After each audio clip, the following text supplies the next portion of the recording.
আরে বাবা রে, মানে আমার টমেটো সাবান আমি অফার দেওয়ার পরে আপুরা তো পুরো স্টক খালি করে ফেলতেছে। আমার স্টক একেবারেই শেষের দিকে আমাদের সাবানের, তাই আমি অফারটা রাখতে পারতেছি না, কারণ আমার প্রোডাক্টই একদম শেষ হয়ে যাইতেছে।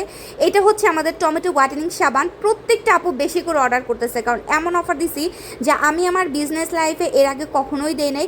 মানে চিন্তা করতে পারছেন আপনি যে কী পরিমাণের অফার দিয়ে ফেলছি। এই যে দেখেন প্যাকেট করা হয়েছে, এই সব সাবান আমাদের ডেলিভারিতে চলে যাবে। আর হচ্ছে সবাই বেশি বেশি করে অর্ডার করতেছে, কারণ এমন অফার দিছি আপুরা মানে বেশি বেশি করে নিচ্ছে। পুরা খুশি হয়ে গেছে আপুরা, মাশাল্লাহ। সো এইটা আপনার পা থেকে গলা পর্যন্ত স্কিন পার্মানেন্ট ফর্সা করবে, সাইড ইফেক্ট ছাড়া 7 দিনের রেজাল্ট। এটা আপনার গলাঘাড়ের যেদি কালো দাগ বলেন একদম খুব দ্রুত দূর করে দেয়, কারণ এর মধ্যে গ্লুটাথিওন আছে, যেটা আপনাকে 100% ফর্সা করবে। আর কজিক অ্যাসিড থাকার কারণে আপনার বডির নতুন পুরাতন যেদি কালো দাগ একদম পার্মানেন্ট দূর করে দেবে। সো যারা কোনোভাবেই কালো দাগ দূর করে ফেলতে পারতেছে না, বডি ফর্সা করতে চান, আপনি মনের মতো ইচ্ছা মতো বডি ফর্সা করতে পারবেন। এটা অনেক ভালো বডি হোয়াইটেনিংয়ের জন্য। সো যারা নেবেন জলদি অর্ডার করবেন, লেট করলে কিন্তু পাবেন না, স্টক আউট হয়ে যাবে।